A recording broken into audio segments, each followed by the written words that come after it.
अस्सलाम वालेकुम नाज़रीन, पाकिस्तान इकॉनमी वॉच में खुश आमदीद। आज के प्रोग्राम में हम बात करेंगे एग्रीकल्चर सेक्टर की। ज़राई शोबा जो कि मुल्क की मईशत में रीढ़ की हड्डी की हैसियत रखता है, लेकिन इस शोबे के साथ इस एग्रीकल्चर सेक्टर को जिस तरीके से दरगुजर किया गया है, इसको पॉलिसीज़ के हवाले से इसमें स्टेक होल्डर्स जो है वो काफ़ी परेशान हैं। और ज़ाहिर है कि जब भी हम पाकिस्तान की इकॉनमी की बात करते हैं, वो तमाम अदवार जिसमें मुल्क की मईशत ने अच्छा ग्रो किया, हमारे इकोनॉमिक नंबर्स जो हैं, जीडीपी ग्रोथ के नंबर्स अच्छे आए, तो कहीं ना कहीं पे उसकी बैकिंग जो है वो इस एग्रीकल्चर ग्रोथ की ज़रूर देखने में आई। और ऐसा भी हमने देखा कि जहां इस शोबे ने अच्छा परफॉर्म नहीं किया, वहीं पे जो है वो एग्रीकल्चर नंबर या पूरे एज ए होल आपका जीडीपी नंबर जो है वो काफ़ी मुतासिर हुए।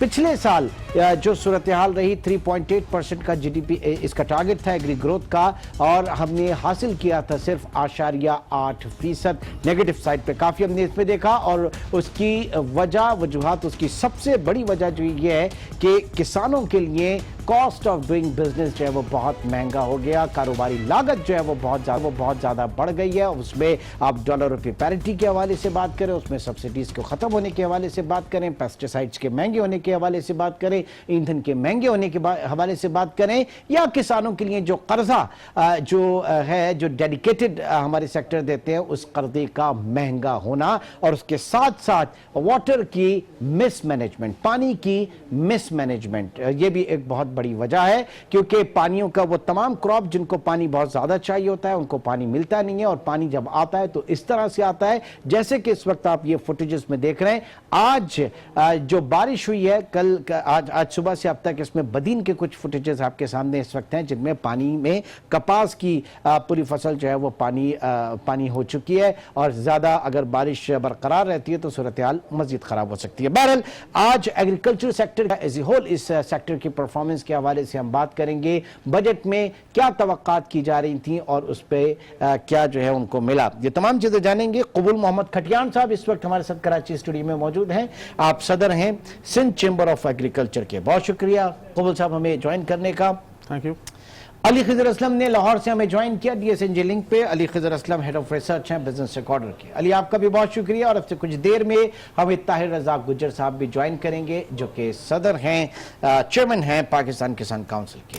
कबूल साहब, सबसे पहले तो आज की अगर बात करें, जो बारिश सुबह से चली, और बदीन के कुछ फुटेजेस आप इस वक्त हमें दिखा रहे हैं कि कपास की फसल जो है वो बिल्कुल खत्म हो चुकी है वहां पे। ये अगर बारिश का सिलसिला ज्यादा रहता है तो सूरत हाल क्या होगी? सर देखें, बारिश काफ़ी दिनों के बाद आई है, तो इसको रहमत समझा जाना चाहिए। हम लोगों ने काफ़ी टाइम से दुआएं कर रहे थे और वेट कर रहे थे, क्योंकि पानी की इतनी शॉर्टेज थी बदीन डिस्ट्रिक्ट में, ठट्टा डिस्ट्रिक्ट में और टंडो मोहम्मद खान में, कि हम लोग का पानी लास्ट एक साल से पूरा ही नहीं हो रहा था तकरीबन पूरे डिस्ट्रिक्ट में। उसमें आज के दिन पे पानी तो कोटरी बैराज पे काफ़ी था, क्योंकि 60-65 हज़ार क्यूसेक समुद्र में भी जा रहा है, 20,000 क्यूसेक वहाँ पे कोटरी बैराज पे जो मिल रहा है हम लोगों को बदीन डिस्ट्रिक्ट और ठट्टा डिस्ट्रिक्ट के लिए।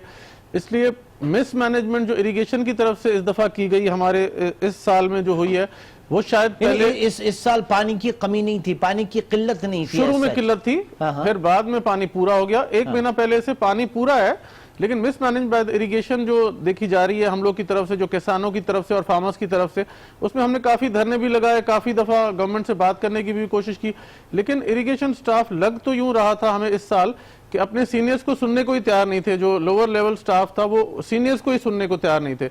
तो इस दफा बड़ी डिफरेंट सूरत हाल रही है।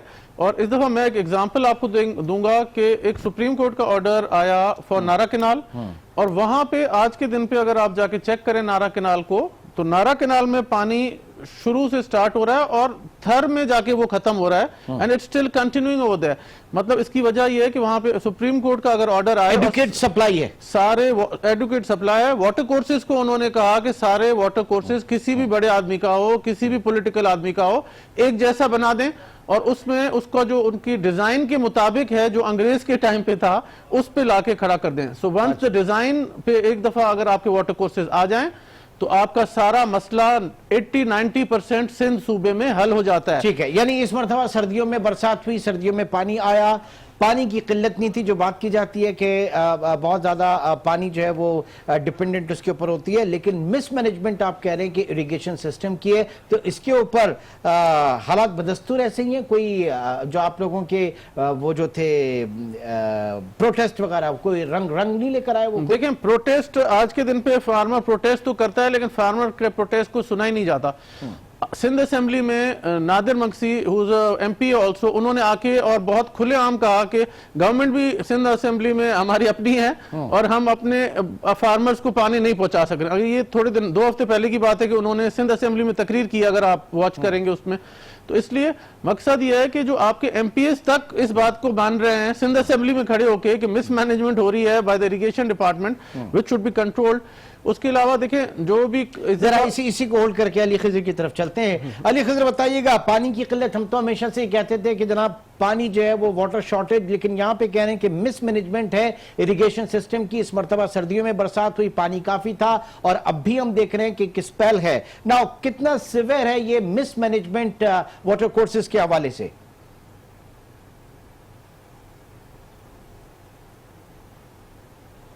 अली खिजर, आप हमें सुन सकते हैं? अली खिजर को हमारी आवाज नहीं आ रही, और इसके बाद हम दोबारा इनसे जब राब्ता होगा तो यही बात करेंगे। अब ये बताइएगा खटियान साहब, प्लीज कंटिन्यू, जो बात आपकी रह गई थी।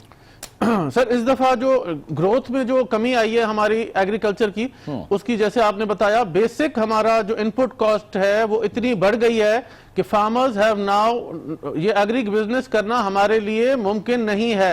ये अब एक ऐसा कारोबार हो गया है जो हम जितनी ज्यादा फसल लगाएंगे हमें नुकसान होता चला जाएगा।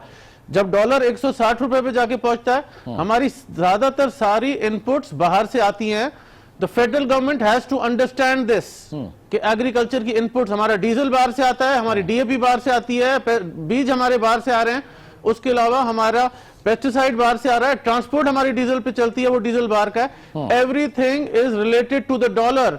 इसलिए हम लोग की कॉस्ट फौरन इतनी बढ़ गई है, एक ही साल में आप लोग 110 रुपए से लेके और 160 रुपए पे जब डॉलर को लेके जाते हैं। जब सियासतदान, स्पेशली हमने भी देखा कि प्राइम मिनिस्टर ने भी कहा, उनके इंतखाबी मंशूर में भी था, इंतखाब से पहले भी, कि हम किसानों के साथ खड़े हैं। तो किसानों के साथ जब खड़े होने की बात होती है तो वो कौन से अवामिल है जिनके लिए कहा जाता है कि हम किसानों के साथ क्या होता है? वो किसानों के साथ सिर्फ फेडरल गवर्नमेंट उस दिन पे खड़ी हुई है जिस दिन उनको वोट दरकार था। उसके बाद हमारी सब्सिडी कैंसिल की गई, हमारे डीजल प्राइस ऊपर की गई, हर चीज की कीमत बढ़ाई गई है, हमारे साथ जुल्म किया गया है। उन्होंने बिल्कुल, फेडरल गवर्नमेंट ने पॉलिसी, उन्होंने कहा कि हम, हमारी जब भी बात होती है, provincial subject, my dear, agriculture is a provincial subject. Yes, देखिए, डॉलर जैसे ही डॉलर आपका ऊपर जाता है, डॉलर फेडरल गवर्नमेंट के हाथ में होता है, आपकी state bank, they have floated the dollar. Dollar को जैसे ही आप ऊपर लेके जाएंगे, आप पूरे मुल्क को बर्बाद कर रहे हैं। डॉलर को अप्रिशिएट करके अपने मुल्क की करेंसी को आप डीवैल्यू कर देंगे, कैसे काम चलेगा? आ जाते हैं अली खिजर की तरफ। अली खिजर, पहले बात होती थी कि पानी की किल्लत है, वाटर शॉर्टेज है। इस मरतबा सर्दियों में भी बरसात हुई, पानी काफी रहा, और अभी भी बरसात में पानी है। बात है वाटर मिसमैनेजमेंट की, वाटर कोर्सेज के, ये कितना सीवियर इशू है, पहले तो ये बताइएगा। देखिए जी, पाकिस्तान के अंदर पानी की कीमत ही नहीं है। पानी यहाँ पे बहुत ज्यादा जाया होता है, यहाँ पे हर जगह पानी खुला छोड़ा जाता है। इसके पुराने तरीके हैं, वो उसी से वो आप फ्लड करते हैं इरिगेशन। आप उससे बेहतर तरीका है स्प्रिंकल इरिगेशन करें, उससे भी बेहतर तरीका है ड्रिप इरिगेशन करें। तो भी स्प्रिंकल की तरफ आए, कुछ करें। नहरी निजाम तो इनका पुराना अच्छा है, उसकी थोड़ी लाइनिंग करे, पक्का करे। बट इस साल तो मसला ही बड़ा कम है। इस साल तो बहुत बारिशें हुई हैं, इस साल तो बहुत पानी है। इस साल तो एग्रीकल्चर को अच्छा जाना चाहिए। और फिर हमारे दोस्त कह रहे थे कि डॉलर गिरने से एग्रीकल्चर खराब होता है। ये तो बेहतर हो रहा है, फार्मर को पूरी कीमत मिल रही है। पहले आपकी अगर वीट 1300 रुपए पे थी तो गिनी बैग जो बारदाना लोगों को मिलता नहीं था, वो 1100 पे 1150 पे बिकती थी। अब सबको प्राइस पूरी मिली है इस दफा। अच्छी बात है। वो थोड़ी क्रॉप खराब हुई थी मौसम की वजह से, वो पिछला वो प्रॉब्लम था। बट आगे एग्रीकल्चर में तो बड़ी अच्छी ग्रोथ आ रही है। नहीं, लेकिन डॉलर महंगा होने से वो कह रहे हैं कि कॉस्ट ऑफ डूइंग बिजनेस बढ़ जाती है, इनपुट कॉस्ट जो है वो बढ़ जाती है, ईंधन महंगा हो जाता है। अली, इसके ऊपर जरा बताइएगा। हाँ, अब देखें ना, उस इनपुट कॉस्ट को आपने एफिशिएंटली यूज करना है। बिल्कुल आपकी सही बात है, डीजल महंगा हो जाता है, ये गवर्नमेंट की पॉलिसी है। गवर्नमेंट ने पेट्रोल को सस्ता रखा हुआ है, डीजल को महंगा रखा हुआ है। इंडिया में डीजल सस्ता है, पेट्रोल महंगा है, क्योंकि डीजल जो है ट्रांसपोर्टर का यूज होता है और एग्रीकल्चर में यूज होता है।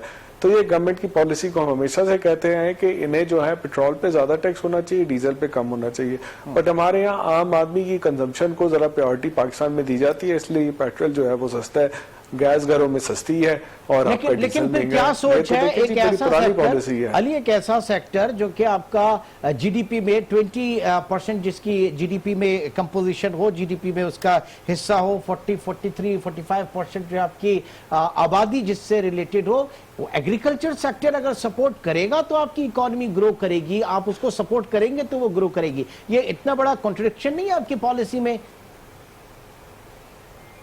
देखिए, हमारे मुल्क के अंदर एक सपोर्ट की जो एक जरूरत जो हर इंडस्ट्री को बन गई है कि जब तक उसको सब्सिडी नहीं मिलती वो जो है वो रह नहीं सकती।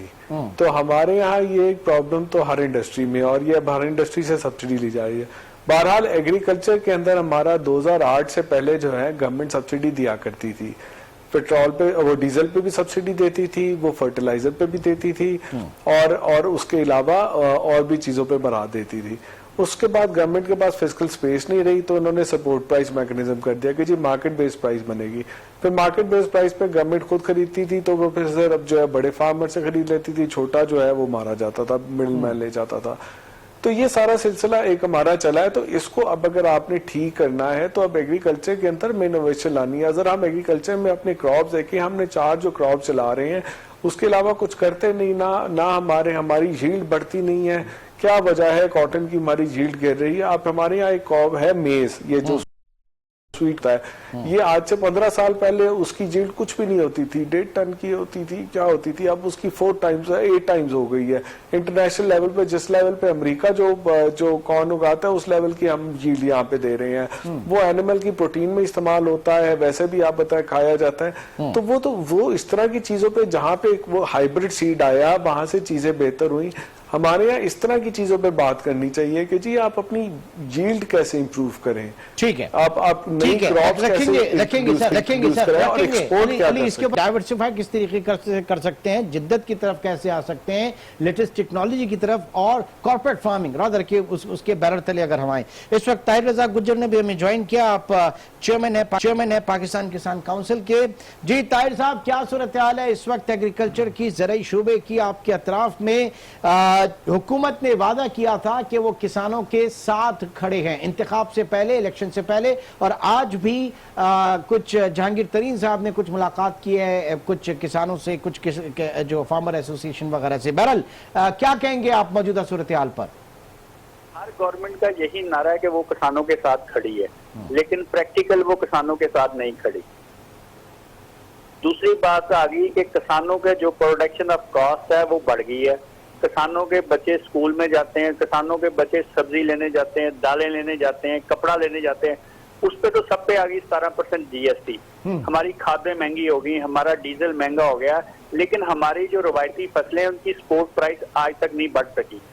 जो ये कह रहे हैं दोस्त मेरे कि जनाब गंदम की प्राइस अच्छी मिली है, बारदाने का नहीं मसला, वो सूरत ये थी कि जिम्मेदार को नुकसान हुआ है, गवर्नमेंट उसमें अपने आप को रिलैक्स समझी है, क्योंकि पीछे से प्रोडक्शन नहीं थी, उतनी हमारी पैदावार नहीं थी जो गवर्नमेंट को इकट्ठी करनी पड़ती।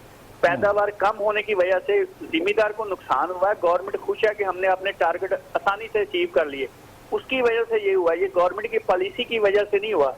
और हमें ऐसी अजनास पैदा करनी चाहिए जिससे हमारी ज़रूरी एक्सपोर्ट बढ़ सके, ताकि डॉलर की अगर कीमत ऊपर नीचे होती है तो हमें डायरेक्ट जिम्मेदार को फायदा होना चाहिए, मिडिल मैन को फायदा नहीं होना चाहिए, ना किसी बड़े जागीरदार को फायदा होना चाहिए। हुकूमती पॉलिसी आनी चाहिए 12 एकड़ से कम के लोगों के लिए जो पिस रहे हैं इस वक्त, सबसे ज्यादा मसाइल से वो परेशान है इस वक्त। वो अगर मार्केट में डीजल लेने जाते हैं तो उनकी जो पैदावार है वो बढ़ गई है, और उसकी जो ज़राई अजनास की कीमत है वो उतनी नहीं मिली जिस किस्म की महंगाई मार्केट में हुई है।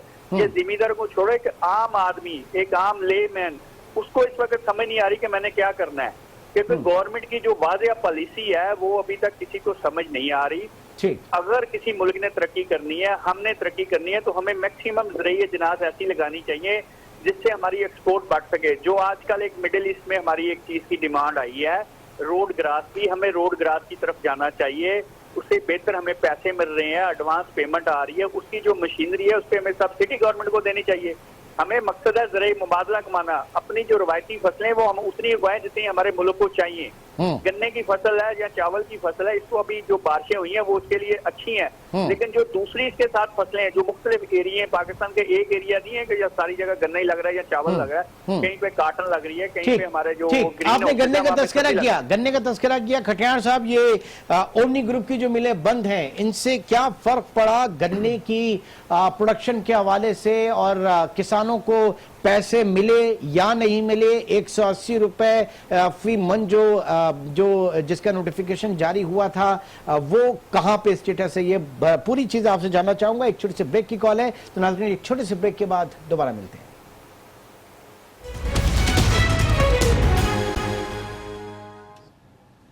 Welcome back. जी खटियान साहब, ओमनी ग्रुप की मिलें बंद होने से क्या फर्क पड़ा है?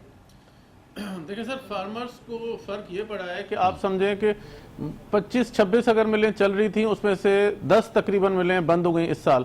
इस साल उन्होंने हमारा गन्ना बहुत ही कोई थोड़े 2-3 दिन के लिए, कुछ दिनों के लिए चली थी, दादू या नवदेरो या खोस की, बाकी सब मिले उनकी बंद पड़ी हुई थी because of nap cases and whatever. तो अब इस साल पानी की शॉर्टेज की वजह से लास्ट ईयर तो गन्ना ही थोड़ा था, उस वजह से 10-15 मिलों के लिए गुजारा हो गया। अच्छा, लेकिन अगर ये मिले सारी खुलती तो कंपटीशन होता, रेट थोड़ा बेहतर हो जाता, फार्मर को थोड़ा फायदा होता, और फायदा सिंध सूबे में जितने भी फार्मर्स हैं उनको थोड़ा सा रेट बेहतर इंप्रूव होकर मिलता।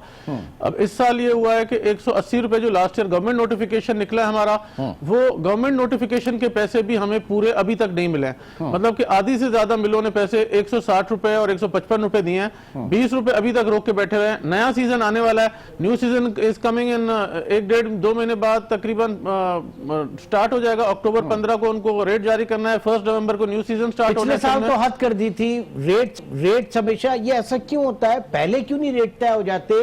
रेट हमेशा उस वक्त में तय होता है, लगता है कि कोई ब्लैकमेल कर रहा है, या तो शुगर कंपनीज जो है वो उनको ब्लैकमेल कर रहे हैं, या फिर किसान जो है वो उनको ब्लैकमेल कर रहे हैं। हर साल ऐसा किसानों ने सही कभी नहीं किया किसी को। हम लोग अपनी मेहनत करते हैं, अपना गन्ना प्रोड्यूस करते हैं, and we want a good rate. जो भी हमारी कॉस्ट होती है हम उतना रेट, उससे थोड़ा सा प्रॉफिट लगा के और कहते हैं कि रेट हमें दे दें। इन लोगों का ख्याल होता है कि गन्ना फ्री में मिले। हम लोग को जो मिलर्स होते हैं हर दफा इस बात पे झगड़ा करके खड़े हो जाते हैं। लास्ट 4 साल से वो तो किसी मिलर को बुलाएंगे ना उनसे हर साल कोर्ट हम लोग चले जाते हैं, प्रॉब्लम्स क्रिएट होते हैं, वो उनसे पूछेंगे। लेकिन बाय द टाइम आपके एक पूरा साइकिल होता है ना, वो जो मिसिंग हो जाती है, जो इतना लैप्स हो जाता है, उसका खमियाजा अगली फसल को भुगतना होता है। नुकसान इस मरतबा क्या हुआ? हर दफा हम लोग को नुकसान कि अगर हम लोग के 2 महीने लेट हो जाते हैं, नवंबर और दिसंबर ये लोग अगर झगड़े में निकाल लेते हैं तो जनवरी तक बात पहुंच जाती है। उसमें हमारी काफी, हम लोग के किसानों को वीट की सोइंग का नुकसान होता है हर साल। कि अगर नवंबर में निकल जाए हमारा गन्ना शुरुआत में, तो हम 15 नवंबर तक अपनी वीट ज्यादा लग सकती है, बेहतर फायदा हो सकता है। ताहिर गुजर, बताइएगा आपकी बेल्ट में क्या पैसे मिले? जो उसकी सपोर्ट प्राइस थी वो आपको मिली या नहीं मिली? गन्ने की सपोर्ट प्राइस बिल्कुल मिली है, इसमें कोई शक नहीं है।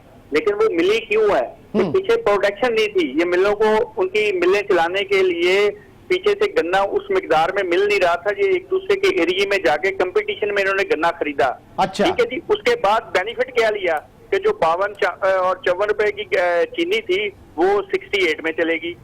अल्टीमेटली या तो वो जिम्मेदार को फायदा होना चाहिए था या कंज्यूमर को होना चाहिए था। फायदा तो फिर यही मिल वाले लेंगे। आप देखें, इन्होंने सारा साल सुप्रीम कोर्ट के सामने कहा जी हमें 180 रुपए में गन्ना वारे नहीं आ रहा, हमारी खर्चे नहीं पूरे हो रहे। जबकि अब इन्होंने 220 तक भी खरीदा है। वो इसलिए खरीदा, किस पुशिंग पे खरीदा है? क्योंकि इनको खुद जरूरत थी इन मिलों चलाने के लिए। फिर उन्होंने जिम्मेदार से खरीदा। 220 रुपए में भी कुछ एरिया में गन्ना खरीदा गया। जबकि हम कहते थे कि गवर्नमेंट का जो असल रेट है 180, हमें खुदा के लिए वो दे दें, वो इन्होंने कभी नहीं दिया था। जब इनको जरूरत पड़ी कि पीछे से प्रोडक्शन कम है, गन्ना मार्केट में कम अवेलेबल है, तो इन्होंने दूसरे एरिया में जाके एक दूसरे मिल के साथ कंपटीशन करके 220 में भी खरीदा।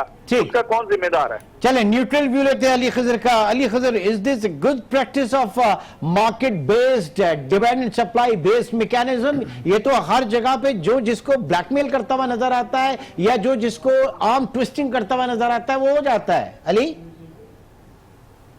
देखें, पहले की तो शुगर मिल वाले तो जी बिल्कुल बड़ी ज्यादती करते हैं, क्योंकि वो जो इन्होंने जिस एरिया में होते हैं वहां का फार्मर ने उन्हीं को बेचनी होती है, तो वो मोनोपोली हो जाती है एट अ बायर साइड।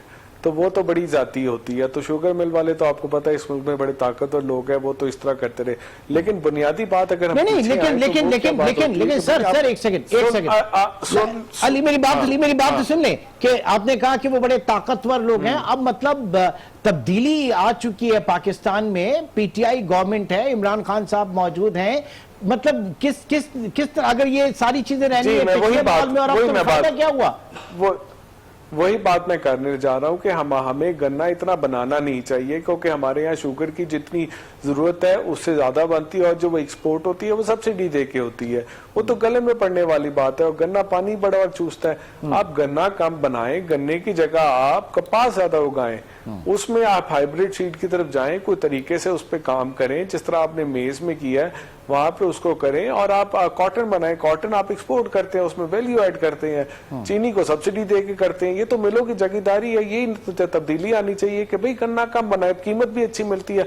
अब यही कह रहे हैं ना, वीट कम बने कीमत अच्छी मिली, गन्ना कम बने अब कीमत अच्छी मिली। भाई वीट अगर आपकी जरूरत से कम है, वो आप जितना गवर्नमेंट को चाहिए आप उस हिसाब से बनाए, बाकी मेज लगाएं।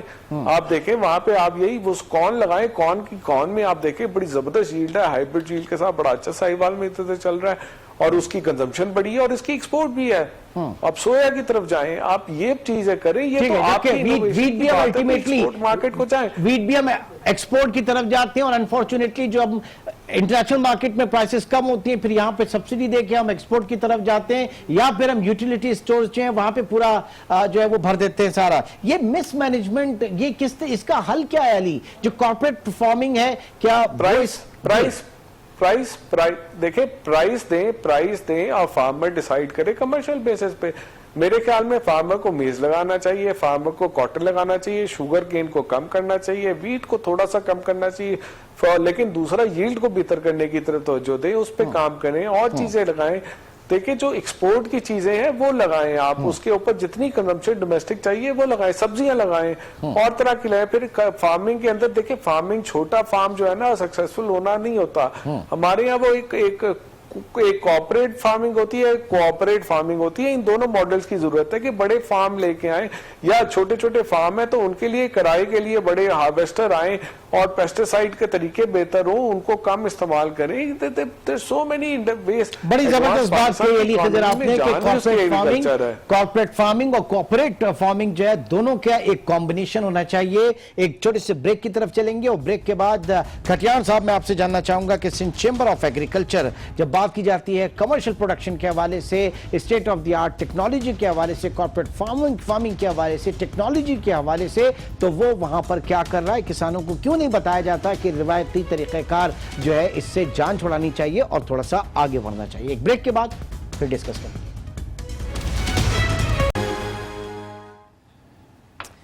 एक बार फिर खुशामदीद कहेंगे जी खटियान साहब। R&D पे क्या कर रहा है आपका चेंबर? किस तरह से यील्ड बढ़ाई जाए? हमारा किसान जो है वो कब तक रिवायती तरीके के पीछे भागता रहेगा?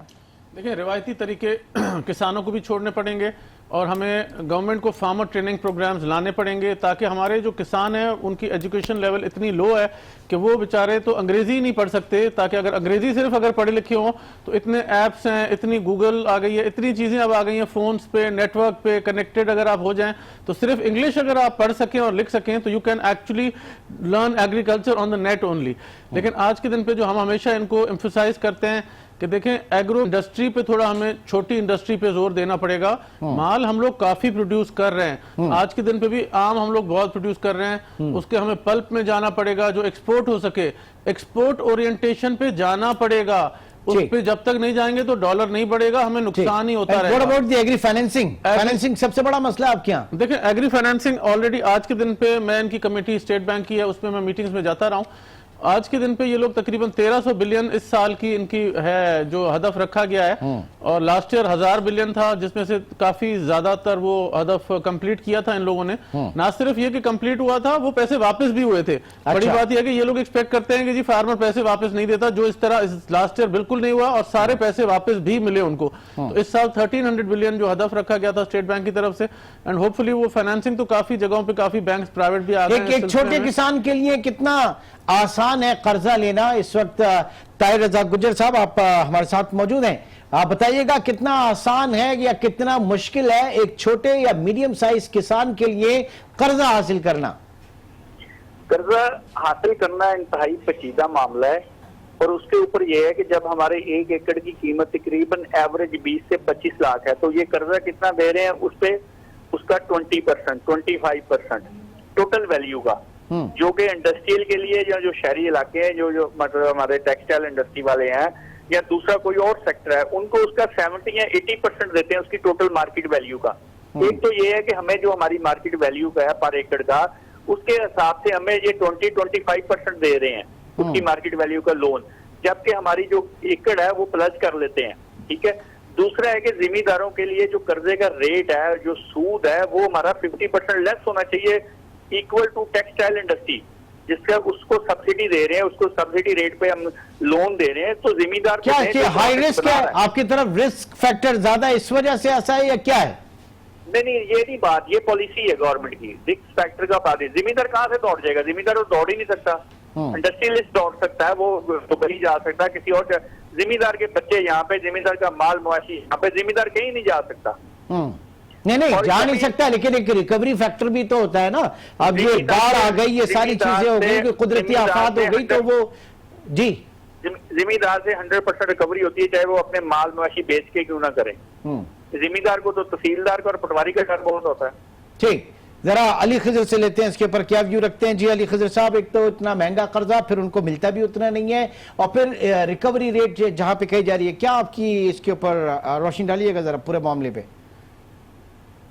जी, पहले तो वो एक यूसुफी साहब का वो कहा है ना, कहते थे कि जिसको कर्जा चाहिए उसको कर्जा मिलता नहीं और जिसको नहीं चाहिए उसको बेइंतहा मिलता है। तो ये हमारे मुल्क में जी बड़े जो लोग हैं, बड़े फार्मर हैं या बड़े इंडस्ट्रियलिस्ट हैं, उनको कर्जा मिलता है। बड़े फार्मर जो हैं वो उनको मिलता है, चाहे वो उनका फार्म जो है ये वो डेयरी का हो या इनके जो है और तरह के प्रोडक्ट निकलते हो। लेकिन छोटा जो एसएमई है, एसएमई इंडस्ट्री को भी कर्जा कम मिलता है, एसएमई फार्मर को भी कम मिलता है और उनका कोलेटरल जो है उसकी वैल्यू को कम रखा जाता है। तो ये एक एसएमई का अक्रॉस द बोर्ड प्रॉब्लम है और इसको हल होना चाहिए। दूसरी जो भाई एक पहले बात हुई थी बड़ी अच्छी कि लिटरेचर हमारे पास है लेकिन अंग्रेजी पढ़नी फार्मर को नहीं आती, उसका एक तरीका ये है कि वो लिटरेचर उर्दू में ले आए। दुनिया में टेक्नोलॉजी आ गई है कि उस लिटरेचर को उर्दू में लाया जा सकता है और उसके साथ आप जो है ये सारी एग्रीकल्चर की जो कंपनी है, फर्टिलाइजर, पेस्टिसाइड, सीड, ये अपने इश्तिहार भी देती हैं उस पे। तो ये तरीका है। और दूसरा, ये छोटे फार्मर्स को मिल के काम करना पड़ेगा, आपको मिलके काम करना पड़ेगा, क्योंकि उनको मशीनें चाहिए होगी, उनको टेक्नोलॉजी चाहिए होगी जिससे वो चीजों को टेस्ट कर सके। देखिए आजकल जो है कि ये डरते क्यों है कि नई क्रॉप लगाएंगे जी उस पर पेस्टिसाइड आ जाएगा, कुछ आ जाएगा, वो आ जाएगा।